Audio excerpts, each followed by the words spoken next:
Hello नमस्कार जय हिंद दोस्तों। कंप्यूटर टॉपिक को शुरू करते हैं और कंप्यूटर के एमसीक्यू को देखते हैं क्योंकि अभी जो एग्ज़ाम होगा AG3 का उसमें कंप्यूटर महत्वपूर्ण भूमिका निभाने वाली है क्योंकि AG3 का और डाटा एंट्री ऑपरेटर में कंप्यूटर मुख्य रूप से 20 से 25 नंबर या 30 नंबर तक के प्रश्न जाते हैं। ठीक है, तो महत्वपूर्ण क्वेश्चन है तो उसमें देखेंगे कि बारी बारी से एक एक चैप्टर का MCQ 30 से 40 क्वेश्चन में आपका पूरा चैप्टर का MCQ जो है कवर हो जाएगा।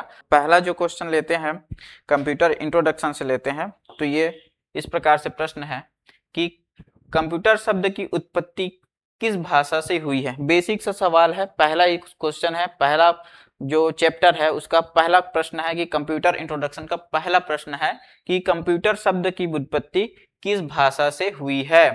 तो ऑप्शन दिया है ग्रीक भाषा से, टर्की भाषा से, जर्मन भाषा से या इंग्लिश भाषा से।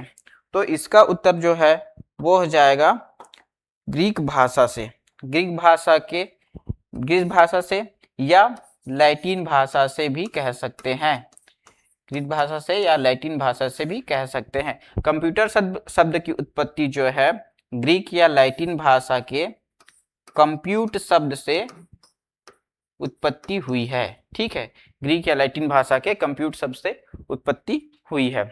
ठीक है, अगला प्रश्न जो है वो देखते हैं कि कंप्यूटर का प्रमुख आधारभूत कार्य क्या है। कंप्यूटर क्या करता है, तो कंप्यूटर क्या करता है इसके लिए ऑप्शन दिया है ए की गणना करता है, ऑप्शन बी चित्र बनाता है, ऑप्शन सी विश्लेषण करना, ऑप्शन डी प्रिंट करना। तो कंप्यूटर का मुख्य आधारभूत जो कार्य है वो है गणना करना। कंप्यूटर जो है गणना करता है। अच्छा, कंप्यूटर गणना आधारभूत कार्य जो है गणना करना है। कंप्यूटर शब्द की उत्पत्ति ग्रीक भाषा से हुई है। कंप्यूटर का आविष्कार किसने किया है, कंप्यूटर का आविष्कार किसने किया है, कंप्यूटर का आविष्कार किसने किया है, या कंप्यूटर का पिता या कंप्यूटर का जनक किसे कहा जाता है, तो वह कहा जाता है चार्ल्स बेबेज को। कंप्यूटर का पितामह या कंप्यूटर का जनक या कंप्यूटर का आविष्कार किसे कहा जाता है, तो वह कहा जाता है चार्ल्स बेबेज को। और कंप्यूटर जो पहला कंप्यूटर चार्ल्स बेबेज बनाए थे वह हुआ था 1830 में। कौन किया था, तो चार्ल्स बेबेज किया था। कब किया था, तो 1830 में किया था।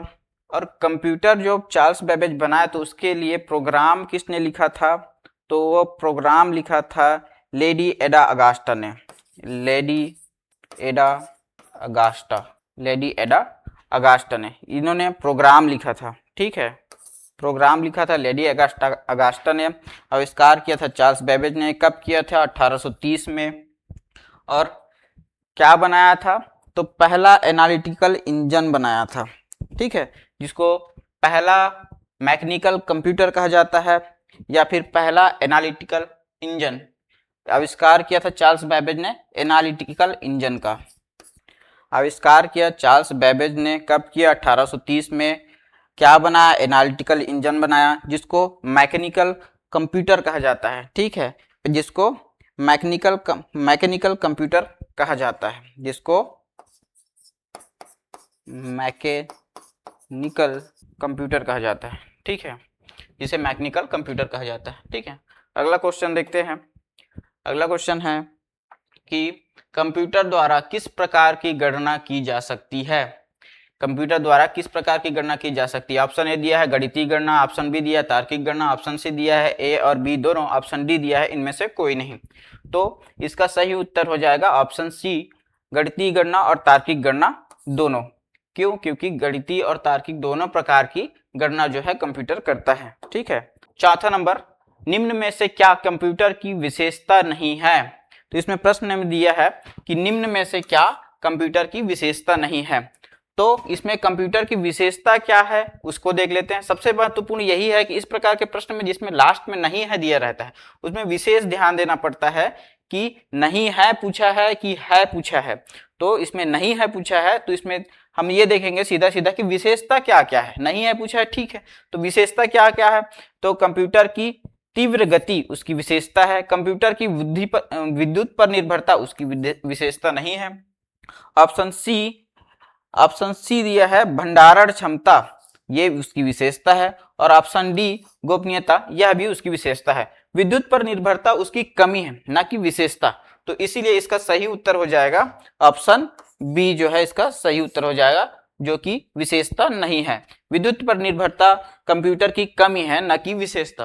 और अगला क्वेश्चन देखते हैं कि कंप्यूटर के माइक्रो प्रोसेसर की गति को मापी जाती है। तो कंप्यूटर के माइक्रो प्रोसेसर की गति को किससे मापी जाती है?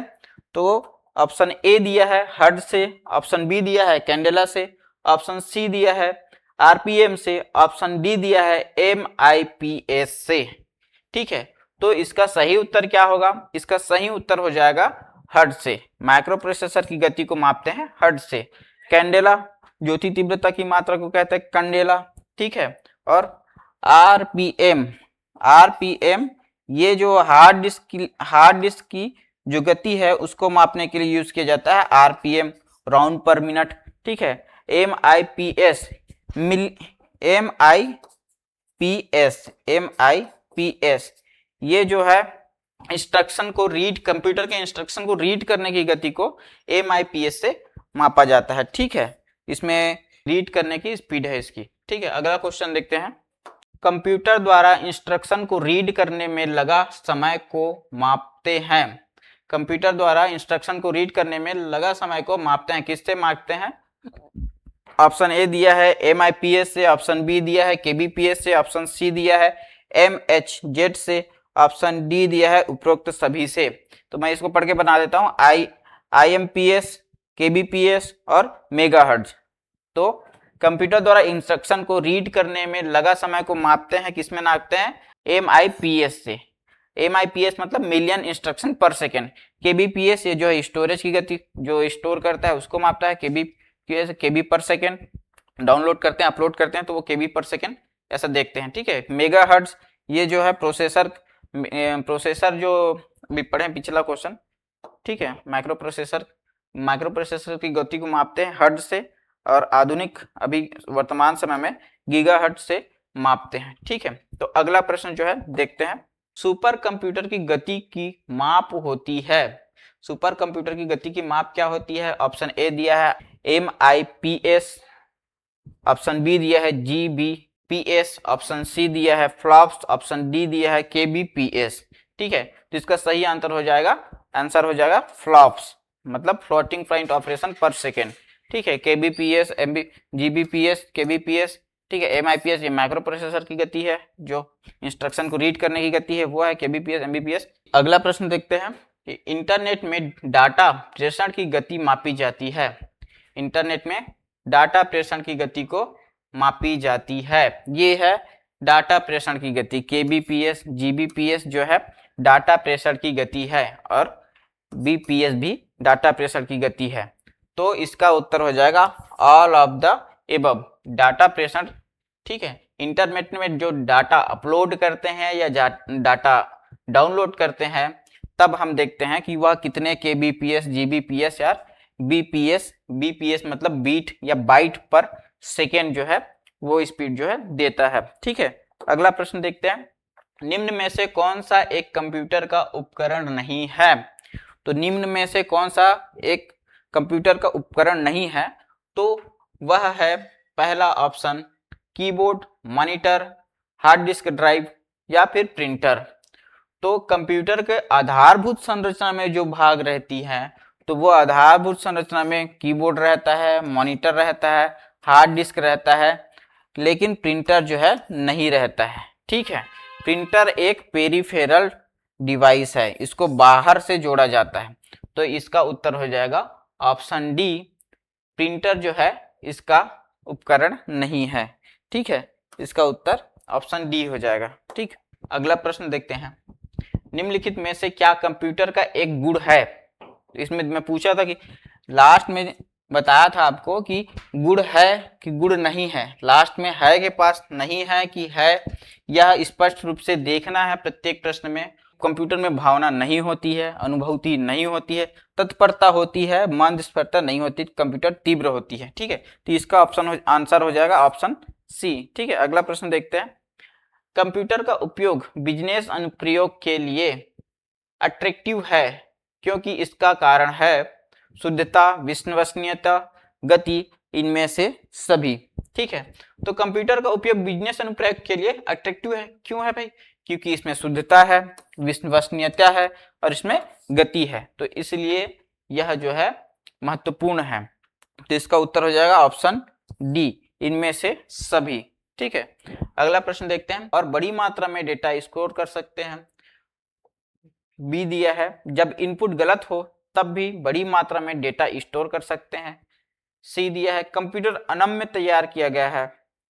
और ऑप्शन डी है उपरोक्त सभी। तो इसका उत्तर हो जाएगा कंप्यूटर बहुत तेज होते हैं और कंप्यूटर बहुत तेज होते हैं और बड़ी मात्रा में डेटा स्टोर कर सकते हैं। ठीक है, अगला क्वेश्चन देखते हैं। अगला क्वेश्चन है इस प्रकार, कंप्यूटर का कौन सा भाग प्रोसेसर को बाकी हार्डवेयर से जोड़ता है? कंप्यूटर का कौन सा भाग प्रोसेसर को बाकी हार्डवेयर से जोड़ता है? तो ऑप्शन ए दिया है मदरबोर्ड, ऑप्शन बी दिया है सीपीयू, ऑप्शन डी दिया है पंच कार्ड, ऑप्शन डी दिया है चिप। तो कंप्यूटर का जो मदरबोर्ड है, मदरबोर्ड को ही प्रिंटेड सर्किट बोर्ड कहा जाता है। ठीक है, मदरबोर्ड को ही प्रिंटेड सर्किट बोर्ड कहा जाता है, जो है कंप्यूटर के सभी भागों को जोड़कर रखता है। ठीक है, अगला प्रश्न देखते हैं। कंप्यूटर का मुख्य घटक कौन सा है? तो कंप्यूटर का मुख्य घटक कौन सा है? तो कंप्यूटर का मुख्य एकमात्र घटक को चुनने के लिए बोलेगा, तो कंप्यूटर का मुख्य घटक का ऑप्शन दिया है, option A monitor, option B hard disk, option C random access memory, option D motherboard. तो इसका जो सही उत्तर हो जाएगा मदरबोर्ड। ठीक है, मदरबोर्ड जो है मुख्य घटक है कंप्यूटर का। ठीक है, अगला प्रश्न देखते हैं। प्रिंटेड सर्किट बोर्ड को कहा जाता है, प्रिंटेड सर्किट बोर्ड को कहा जाता है, क्या कहा जाता है? Arithmetic logic unit, central processing unit, read only memory या फिर मदरबोर्ड। प्रिंटेड सर्किट बोर्ड को कहा जाता है मदरबोर्ड। ठीक है, प्रिंटेड सर्किट बोर्ड को कहा जाता है मदरबोर्ड। ठीक, अगला प्रश्न देखते हैं। सीपीयू माइक्रो प्रोसेसर बनाने हेतु निम्न में से किसका उपयोग किया जाता है? माइक्रो प्रोसेसर किससे बना होता है या फिर किस चीज से बनाया जाता है? तो उसका उत्तर हो जाएगा आपका सिलिकॉन। ठीक है, इसका उत्तर हो जाएगा सिलिकॉन। अगला प्रश्न देखते हैं। कंप्यूटर का कौन सा घटक उसके दिल के रूप में माना जाता है? कंप्यूटर का कौन सा घटक उसके दिल के रूप में माना जाता है? तो ऑप्शन ए दिया है मॉनिटर, ऑप्शन बी दिया है स्कैनर, ऑप्शन सी दिया है कीबोर्ड, ऑप्शन डी दिया है माइक्रो प्रोसेसर। माइक्रो प्रोसेसर को ही हम सीपीयू बोलते हैं। ठीक है, माइक्रो प्रोसेसर को ही हम सीपीयू बोलते हैं या प्रोसेसर बोलते हैं, सीपीयू बोलते हैं, या फिर कंप्यूटर का मस्तिष्क, दिमाग या दिल कहते हैं। ठीक है, अगला प्रश्न देखते हैं। अगला है सीपीयू का मुख्य काम है, सीपीयू का मुख्य काम क्या है पूछ रहे हैं। ठीक है, सीपीयू का मुख्य काम क्या है? तो प्रोग्राम निर्देशों को क्रियान्वित करना, भविष्य में उपयोग के लिए डाटा सूचना को स्टोर करना, डाटा एवं सूचना को प्रेषित करना, या फिर ए और सी दोनों। ऑप्शन ए दिया है प्रोग्राम निर्देशों को क्रियान्वित करना, ऑप्शन बी दिया है भविष्य में उपयोग के लिए डाटा सूचना को स्टोर करना, ऑप्शन सी दिया है डाटा एवं सूचना को प्रोसेस करना, ऑप्शन डी दिया है ए और सी दोनों। तो इसका उत्तर हो जाएगा ए और सी दोनों। ठीक है, ऑप्शन डी इसका उत्तर हो जाएगा, ए और सी दोनों। भविष्य में उपयोग के लिए डाटा और सूचना को स्टोर करना स्टोर डिवाइस का काम है। ठीक है, स्टोर डिवाइस में आप क्या आता है? मेमोरी का काम है। ठीक है, ठीक, अगला प्रश्न देखते हैं। अगला प्रश्न है निम्न में से कौन एक कंप्यूटर आंकड़ों की त्रुटियां प्रदर्शित करता है? निम्न में से कौन एक कंप्यूटर आंकड़ों की त्रुटियां प्रदर्शित करता है? चिप, ऑप्शन ए दिया है चिप, ऑप्शन बी दिया है बाइट, ऑप्शन सी दिया है बग, ऑप्शन डी दिया है बिट। बीट और जो बाइट जो है स्टोरेज डिवाइस मेमोरी की इकाइयां हैं। चिप जो है मेमोरी चिप बोल सकते हैं जो सिलिकॉन का बना होता है। ठीक है, बग जो है प्रदर्शित करता है त्रुटियों को। कंप्यूटर आंकड़ों की त्रुटियों को कौन प्रदर्शित करता है? तो बग प्रदर्शित करता है। ठीक है, अगला प्रश्न देखते हैं। निम्नलिखित में से किसने लेजर का आविष्कार किया? Option A Theodore Maiman, option B Douglas Engelbart, option C Christopher Latham Sholes, option D Alan Shugart. ठीक है, option A Theodore Maiman, option B Douglas Engelbart, option C Christopher Latham Sholes, option D Alan Shugart. तो Alan सुगार्ट जो है ये floppy disk का जनक है, ठीक है, ये फ्लॉपी डिस्क का जनक है। डगलस एंजलबर्ट ये जो है माउस का जनक है, ठीक है। क्रिस्टोफर लैथम सोल्स ये जो है आपका कीबोर्ड का जनक है। यह आविष्कार करता है लेजर के, ठीक है। अगला प्रश्न देखते हैं। कंप्यूटर में गणित की गणनाएं की जाती है। Option A RAM, option B बाह्य memory, option C CU, option D ALU. तो कंप्यूटर में गणितीय गणनाएं की जाती है एएलयू में। सीपीयू में 3 भाग होता है, एएलयू, सीयू और मेमोरी यूनिट, ठीक है। तो यह गणितीय गणना करता है, ठीक है। यह सभी जो है आंतरिक गतिविधियों को नियंत्रित करता है और यह स्टोर करने का काम करता है, ठीक है। यह एएलयू गणितीय गणना करता है, ठीक है। यह कंट्रोल करता है, नियंत्रण करता है, ठीक। और यह जो है स्टोर करता है, ठीक है, स्टोर करता है।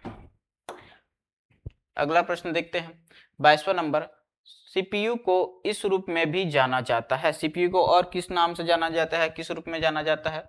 ऑप्शन ए दिया है मस्तिष्क, ऑप्शन बी दिया है प्रोसेसर, ऑप्शन सी दिया है central processing unit, option D दिया है उपरोक्त सभी।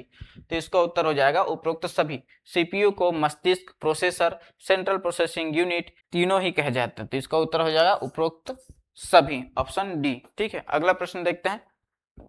अगला प्रश्न है निम्नलिखित में से कौन सा एक कंप्यूटर का प्रमुख भाग नहीं है? कंप्यूटर के भागों को देखना है, तो कंप्यूटर का भाग कौन कौन सा प्रमुख भाग है उसको देखना है। तो ऑप्शन ए दिया है CPU, option B ALU, option C UPS, option D CU. तो इसको इंग्लिश में लिख देता हूं, सीपीयू, ठीक है, एएलयू, ठीक है, और यूपीएस और ये सीयू। ध्यान से देखेंगे तो सीपीयू में रहता है एएलयू, सीयू, तो ये तीनों जो है मुख्य भाग हो जाएंगे, ये और ये। लेकिन यूपीएस ये है अनइंटरप्टेड पावर सप्लाई। ये क्या करता है? Uninterrupted power supply. समान रूप से कंप्यूटर में सभी भागों में एसी करंट को डीसी में बदलकर सभी भागों में पहुंचाता है, जिससे कंप्यूटर पर कार्य बाधित ना हो और सभी को समान रूप से बिजली की प्राप्ति हो, ठीक है। 24वां नंबर देखते हैं। निम्नलिखित में से कौन से सेंट्रल प्रोसेसिंग यूनिट का मुख्य भाग है? निम्नलिखित में से कौन सा सेंट्रल प्रोसेसिंग यूनिट का मुख्य भाग है? Arithmetic logic unit, central unit, print unit, ठीक है। तो 300 कुट में दिया है arithmetic logic unit, central unit और प्रिंट यूनिट। तो इसमें से अर्थमेटिक लॉजिक यूनिट और सेंट्रल यूनिट होगा, प्रिंट यूनिट नहीं होगा। प्रिंट यूनिट जो है वो पेरिफेरल डिवाइस है, इसको बाहर से जोड़ा जाता है, इसीलिए उसके लिए 1 और 2 जो है सही उत्तर होंगे। 1 और 2 किस में दिया गया है? ऑप्शन डी में दिया गया है। इसका उत्तर हो जाएगा ऑप्शन डी, ठीक है। अगला प्रश्न देखते हैं। अगला प्रश्न है कंप्यूटर का सुपरवाइजर है। कंप्यूटर का सुपरवाइजर, ये मस्त क्वेश्चन है, इसमें अधिकतर लोग फंसेंगे क्योंकि हम लोग सीधा पढ़ते हैं कंप्यूटर का मस्तिष्क, कंप्यूटर का दिमाग, कंप्यूटर का हृदय, तो सब में एक ही उत्तर आता है, लेकिन कंप्यूटर के सुपरवाइजर में अलग उत्तर आएगा। तो इसका उत्तर क्या आएगा? ठीक है, इसका उत्तर आएगा आपका, पहले ऑप्शन देख लेते हैं। Option A ALU, option B OS, option C CPU, option D CU, ठीक है। एएलयू, सीपीयू, ओएस और सीयू। तो ओएस क्या है? ऑपरेटिंग सिस्टम है। सीयू क्या है? कंट्रोल यूनिट है। सीपीयू क्या है? सेंट्रल प्रोसेसिंग यूनिट है। और एएलयू क्या है? अर्थमेटिक लॉजिक यूनिट है। तो इसका उत्तर हो जाएगा option B, OS, operating system जो है कंप्यूटर का सुपरवाइजर होता है, ठीक है। अगला प्रश्न देखते हैं। एक पीसी में विद्युत का वितरण निम्नलिखित में से किसका कार्य है? Option A CPU, option B ALU, option D, option C modem, option D SMPS, option D SMPS. विद्युत वितरण का कार्य जो है किसका होता है? एसएमपीएस का होता है, switch mode power supply, SMPS, ठीक है। किसी पीसी में विद्युत वितरण का कार्य किसका होता है? एसएमपीएस का होता है, ठीक है। अगला प्रश्न देखते हैं। कंप्यूटर का सबसे महत्वपूर्ण आधार क्या है? इस प्रश्न में अधिकतर लोग फंसेंगे, कंप्यूटर का महत्वपूर्ण आधार क्या है? तो इसके लिए ऑप्शन दिया है, option A transistor, option B binary अंकगणित, ऑप्शन सी ए और बी दोनों, ऑप्शन डी इनमें से कोई नहीं, ठीक है। तो इसका उत्तर क्या हो जाएगा? इसका उत्तर हो जाएगा बाइनरी अंकगणित। क्यों होगा बाइनरी अंकगणित? ट्रांजिस्टर क्यों नहीं होगा? तो ट्रांजिस्टर जो है बाइनरी अंकगणित के आधार पर ही कार्य करता है, तो इसलिए कंप्यूटर का सबसे महत्वपूर्ण आधार होगा वह होगा बाइनरी अंकगणित। ठीक है, अगला प्रश्न देखते हैं। एक कंप्यूटर पेरिफेरल को कनेक्ट नहीं किया जा सकता, एक कंप्यूटर पेरिफेरल को कनेक्ट नहीं किया जा सकता। यहाँ पर पेरिफेरल का मतलब है जो जो जो भाग जो बाहर से जोड़े जाते हैं, जैसे आपका प्रिंटर हो गया, जैसे आपका प्लॉटर हो गया, जैसे आपका बॉक्स हो गया, जैसे आपका पेन ड्राइव हो गया, जैसे आपका सीडी हो गया। तो ये सारे जो डिवाइस हैं वो पेरिफेरल डिवाइस आते हैं। और एक होता है non peripheral device. Non peripheral device वो जो कंप्यूटर के अंदर में रहते हैं, जिनको बाहर से लगाया नहीं जाता। ठीक है, तो कनेक्ट नहीं किया जा सकता, पेरिफेरल को कनेक्ट नहीं किया जा सकता। किससे नहीं किया जा सकता? सीरियल पोर्ट से किया जा सकता है, पैरेलल पोर्ट से किया जा सकता है, यूएसबी से किया जा सकता है, बायोस से नहीं किया जा सकता है। बायोस से नहीं किया जा सकता क्योंकि बायोस एक प्रोग्राम है जो रोम के अंदर रहता है। ठीक है, तो इसका उत्तर हो जाएगा ऑप्शन डी। इसका उत्तर हो जाएगा ऑप्शन डी। अगला प्रश्न देखते हैं। अगला प्रश्न है 29वां। कंप्यूटर सिस्टम को स्विच ऑन करने पर निम्नलिखित में से कौन सी मेमोरी सर्वप्रथम क्रियाशील होती है? यह सबसे कंफ्यूजिंग क्वेश्चन है। ठीक है, क्योंकि इसमें दो उत्तर दिए गए हैं, दो ऑप्शन दिए गए हैं जिनमें बहुत ही टकराव है। ठीक है, तो इस प्रश्न का उत्तर क्या होगा आप भी बताना। ठीक है, कंप्यूटर सिस्टम को स्विच ऑन करने पर निम्नलिखित में से कौन सी मेमोरी सर्वप्रथम क्रियाशील होती है? ठीक है, तो इसके अलग अलग प्रश्नों में अलग अलग उत्तर लिए जाते हैं। जहां पर ऑप्शन दिया है, option A hard disk, option B दिया है रोम, ऑप्शन सी दिया है रैम और ऑप्शन डी दिया है बायोस। ठीक है, ऑप्शन डी दिया है बायोस। ठीक है, तो इसका उत्तर हो जाएगा बायोस। क्यों हो जाएगा बायोस? क्यों हो जाएगा? क्योंकि बायोस जो प्रोग्राम है वो रोम के अंदर में होता है और सबसे पहले कंप्यूटर को स्विच ऑन करने पर रोम में उपस्थित बायोस की क्रिया होती है जो प्रोग्राम को रैम में लोड करती है। ठीक है, तो इसका उत्तर हो जाएगा बायोस। ठीक है, अगला प्रश्न है। निम्नलिखित में से कौन सा सीपीयू का महत्वपूर्ण भाग है? निम्नलिखित में से कौन सा सीपीयू का महत्वपूर्ण भाग है? ऑप्शन ए दिया है अरिथमेटिक लॉजिक इकाई, ऑप्शन बी दिया है कंट्रोल इकाई, ऑप्शन सी दिया है मेमोरी, ऑप्शन डी दिया है उपरोक्त सभी। तो मैंने पहले ही बताया था कि कंप्यूटर के सीपीयू में 3 भाग होते हैं। कंप्यूटर के सीपीयू में 3 भाग होते हैं। पहला होता है ALU, दूसरा होता है CU, तीसरा होता है मेमोरी यूनिट। ठीक है, तो ये तीनों ही दिए गए हैं। ठीक है, ये तीनों ही दिया गया है, तो इसका उत्तर हो जाएगा उपरोक्त सभी। इसी प्रकार लगातार प्रश्नों को देखने के लिए बने रहिए जय हिंद क्लासेस पर। जय हिंद क्लासेस की वीडियो लगातार अपलोड होती रहेंगी।